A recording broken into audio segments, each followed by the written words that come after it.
मेरे प्यारे दोस्तों नमस्कार। मैं नीरज शुक्ला फिर से आप सबका हमारे चैनल में जोरदार स्वागत है। मैं अभी तक अपने इस चैनल में 50 वीडियो लोड कर चुका हूं, जो कि 45 या 46 काफ़ी इफेक्टिव वीडियोस है और कुछ 2 साल पुराने वीडियोस है। तो उन सबको लेते हुए पूरे 50 वीडियो हमने पिछले हफ्ते लोड कर दिए थे। आज जो हमारे ये वीडियो है 51वां वीडियो है, मतलब 51 वीडियो आज मैं लोड करूंगा।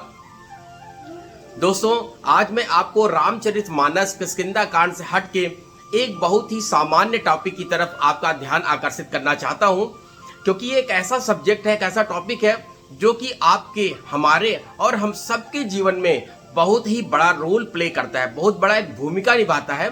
और वो हमें बताता है कि हम अपने जीवन में अपनों के साथ, अपने परिवार के साथ, अपने सगे संबंधियों के साथ, अपने नात रिश्तेदारों के साथ में और अपने जो भी अगल बगल गांव समाज के लोग हैं उनके साथ किस तरीके से रहना चाहिए, उनके लिए हमारी भावनाएं किस तरीके से होनी चाहिए।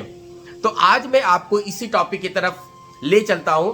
आप सबको शायद पता चल गया होगा मैं किस टॉपिक के लिए बात कर रहा हूं आज। चलिए टॉपिक शुरू करने के पहले मैं अपने परम पूज्य माता पिता जी को प्रणाम करता हूं। मैं अपने गुरुजन वृंद को प्रणाम करता हूं, अपने मेंटर्स को प्रणाम करते हुए मैं आज के जो सब्जेक्ट है हमारा, किस श्री राघव इतना दीजिए जा में कुटुंब समाए और मैं भी भूखा न रहूं साधु न भूखा जाए। मेरे दोस्तों आपने ये जो पढ़ा होगा उसमें था साईं इतना दीजिए। साईं कौन है? हमारे श्री राघव जी हैं, हमारे परम इष्ट श्री हनुमान जी हैं। तो जिस हम ईश्वर की प्रार्थना करते हैं वो साईं उन्होंने एक व्यापक रूप दिया हुआ है। और हम श्री राघव जी, श्री रामचंद्र जी के भक्त हैं, श्री हनुमान जी के भक्त हैं। तो हम इस जो सब्जेक्ट है उसमें मैं लगाना चाह रहा हूं कि श्री राघव इतना दीजिए जा में कुटुंब समाए और मैं भी भूखा ना रहूं साधु न भूखा जाए। मेरे दोस्तों मैं बचपन में जब ये पढ़ा था दोहा, तब उस समय मुझे मेरे दिमाग में क्या पता था या क्या मुझे जो समझाया गया था, मैंने उसको किस बहुत ही तुच्छ रूप में समझा था कि साईं इतना दीजिए, भगवान मुझे इतना दीजिए कि मैं भी भूखा ना रहूं और मेरे घर पे जब कोई साधु द्वार पे आए वो भी भूखा ना जाए। इसका मतलब एक संक्षिप्त मतलब मैंने यही समझा था कि हाँ। लेकिन मैं दोस्तों आज इस जो दोहा है इसका मैं बहुत व्यापक आपको मतलब बताने की कोशिश कर रहा हूँ, बहुत समझाने की कोशिश कर रहा हूँ एकदम सरल भाषा में। मुझे लगता है कि यदि आप इसको सुनेंगे तो आपका जो विचार है, जो थिंकिंग प्रोसेस है, जो आपको देखने का नजरिया है लोगों को, वो थोड़ा बदलने की कोशिश आप जरूर कीजिएगा, वो बदलेगा भी।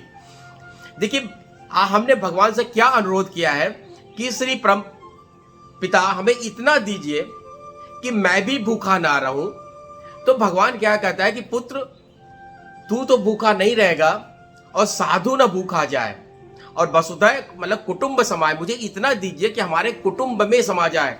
हमारा कुटुंब क्या है? हमारे माता पिता, दादा दादी, चाचा चाची, भाई बहन, ये हमारा कुटुंब नहीं है, क्योंकि हमारा कुटुंब है वसुधैव कुटुंबकम।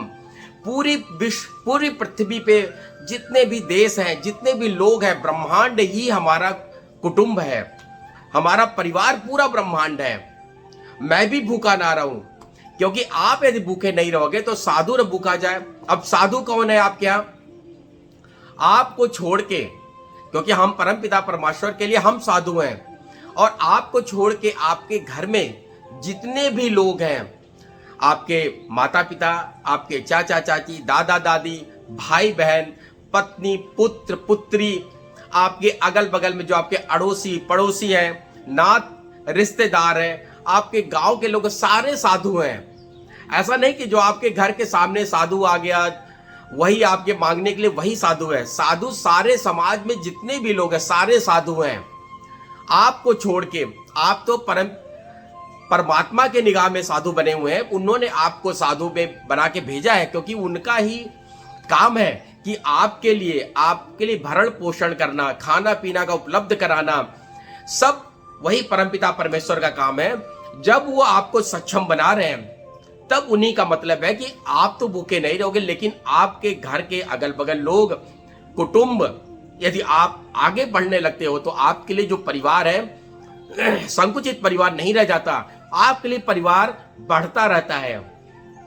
क्योंकि भगवान यही हमारी परीक्षा लेता है कि भगवान तो परीक्षा लेता है, कठिन परीक्षा लेता है, लेकिन परीक्षा में हमेशा आपको पास करता है।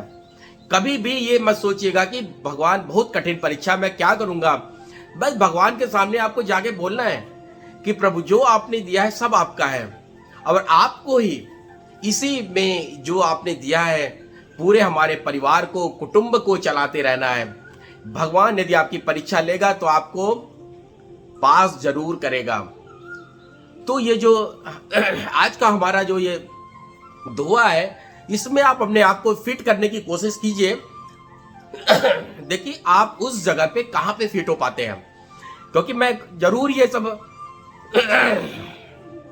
माफ कीजिएगा, ये जरूर हम लोग इसको पढ़ते हैं, पढ़ने के बाद बहुत सारी चीजें हमारे दिमाग में बहुत संकुचित विचारधारा रह जाती है, जहां से हम उसको समझ नहीं पाते हैं, जहां से हम उसको सोच नहीं पाते हैं, और सिर्फ हम अपने आप को ही केंद्रित करके रह जाते हैं। हम अपने आप को केंद्रित करते हैं, मैं अपने परिवार को केंद्रित कर देता हूं, मैं अपनी पत्नी को केंद्रित करके काम करने लगता हूं, मैं अपने पुत्र को केंद्रित, पुत्री को केंद्रित, माता पिता के ही परिप्रेक्ष्य में बस काम करता रहता हूं, और मैं सोचता हूं कि यही मेरा कुटुंब है। और जब इस तरीके से हम संकुचित मन से सोचेंगे तो भगवान भी आपको उतना ही देगा जितना कि वो 4-10 लोग ही खा पी के जीवन यापन कर सके। तो मेरे दोस्तों, आपका जो विचार होना चाहिए, जो थिंकिंग प्रोसेस होना चाहिए कि वसुधैव कुटुंबकम यदि हमारा घर है, पूरा विश्व, पूरी पृथ्वी हमारा जब घर है, हमारे उसमें रहने वाले सारे हमारे परिवार के सदस्य हैं, तो भगवान की कृपा देखिएगा कि कितनी असीम कृपा होती है आपके ऊपर। और फिर जो कहते हैं कि राघव तो देता हजारों हाथ, जब आपको वो प्रभु हजारों हाथ से देना शुरू करेगा तो आपके 2 हाथ ये है बहुत छोटे पड़ जाएंगे लोगों की मदद करने के लिए। तो आपका जो विचारधारा होनी चाहिए कि आपके जो अगल बगल लोग जहां भी आपको दिखे, जो भी आपके ऐसे लोग दिखते हैं कि जो भी कोई परेशानी में है, जो भी कोई प्रॉब्लम में है, यदि आप उस लायक हैं, मदद करने लायक हैं, तो आप जरूर मदद करने की कोशिश कीजिएगा।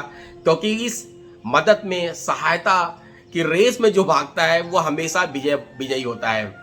यदि हम इसी दुर्भावना में रहेंगे, ईर्ष्या, द्वेष, बेस में रहेंगे, और हमें हमेशा लगा रहेगा कि मैं अपना क्यों खर्च करूं, क्योंकि जब मैं सोचता हूं मैं अपना क्यों खर्च करूं, तो यहीं पे हमसे सबसे बड़ी गलती होती, क्योंकि अपना तो कुछ है ही नहीं, जो भी दिया राघव जी ने दिया है।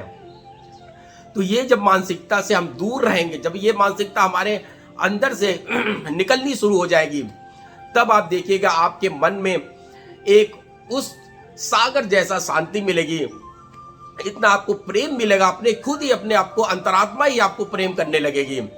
और जब आप उस प्रेम में डूबने लगेंगे तो आप उस ईश्वर परमात्मा के और करीब पहुंचने लगेंगे, क्योंकि तब आपके दिमाग में हमेशा उस परमात्मा की ही बातें, उस परमात्मा की जो दिए हुए कार्य के बारे में सोचते रहेंगे, किस तरीके से प्रभु हम इस कुटुंब की सेवा करते रहें, और कोई भी हमारे द्वार पे किसी भी तरह का लोग आए, जो भी आए, कभी खाली हाथ ना जाए, कभी भी खाली हाथ ना जाए। यदि आप इस तरीके से भगवान से प्रार्थना करेंगे, भगवान से मांगेंगे, तो प्रभु श्री राघव जी कभी आपको कम नहीं होने देंगे। क्योंकि जब भगवान राघव का हमारे सर पे हाथ है तो किस बात की चिंता, जब हमारे साथ जी रघुनाथ है तो किस बात की चिंता। बस यही मंत्र हमारे लिए है, और यही मंत्र पे हमें अभी आगे काम करते रहना है। छोटी छोटी बातें जो हमारे मन में रहती है, विकार है, वो उन सबको हमें दूर फेंकना है। और इस विकारों में यदि आप जगड़ते रहेंगे तो इनकी जड़ें धीरे धीरे और गहरी होती रहेंगी, और उस विकार से जुड़े लोग आपके पास और आते रहेंगे। तो आपके अंदर जो विकार है वो हमेशा मल्टीप्लाई होता रहेगा, बढ़ता रहेगा। तो आप इस विकार से निकलने की कोशिश कीजिए। कभी भी कोई कुछ बोल देता है तो यदि हमें लगता है कि शांत होकर सुन लेना है, तो सुन के छोड़िए उसे, क्योंकि आप उस सत्ता के प्राणी हैं जहां पे वसुधैव कुटुंबकम है, जहां पे भगवान आपको उस संचालित करने वाली सत्ता आपकी मदद करती है। तो आप उसी भगवान का प्रार्थना करते रहिए, हमेशा उससे मांगिए कि साईं इतना दीजिए कि जामे कुटुंब समाए, और मैं भी भूखा ना रहूं, कोई साधु न भूखा जाए। बस यही मंत्र भगवान से प्रार्थना कीजिए, दिन में एक बार कह दीजिए, प्रभु कोई भी भूखा न जाए, हमारे द्वारे से कोई भी खाली हाथ न जाए। तो देखिए भगवान की कैसी कृपा आपके ऊपर बरसती है। बस आपको यही ध्यान रखना, आपके अंदर लोभ और ईर्ष्या नहीं आनी चाहिए, घमंड नहीं आना चाहिए, कि जब भगवान आपको ये सब देगा तो वो परीक्षा लेता रहता है, टेस्ट करता रहता है हमें कि हम वो पात्र हमारे अंदर पैदा हुआ कि नहीं हुआ। यदि वो पात्र ही हम नहीं बन पा रहे तो भगवान वो ले लेगा आपसे दोबारा। आपको 1 बार देगा, 2 बार देगा, 10 बार देगा, 100 बार आपका परीक्षा करेगा। यदि आप फेल होते चले गए सारा 1 बार में वापस ले लेगा, क्योंकि सब उसी का है, हमारा कुछ नहीं है और आपका भी कुछ नहीं है। तो मेरे दोस्तों, ये टॉपिक मैं आज आपको यहीं पे समाप्त करता हूं। फिर मैं अगला टॉपिक आपके पास लेके आऊंगा किष्किंधा कांड में रामचरितमानस से भगवान श्री राम जब विभीषण को वो शक्ति देंगे कि आप जाइए बाली को पुकारिए और युद्ध करने के लिए। तो आज मैं टॉपिक यहीं पे खत्म करता हूं। जय जय सीताराम। मैं आपसे आशा करता हूं और विश्वास भी है मेरा कि आपको वीडियो जरूर पसंद आ रहा होगा। आप अपने जो भी लोग हैं उनको जरूर शेयर कीजिए और जरूर सब्सक्राइबर कीजिए। Thank you very much. नमस्कार मेरे दोस्तों।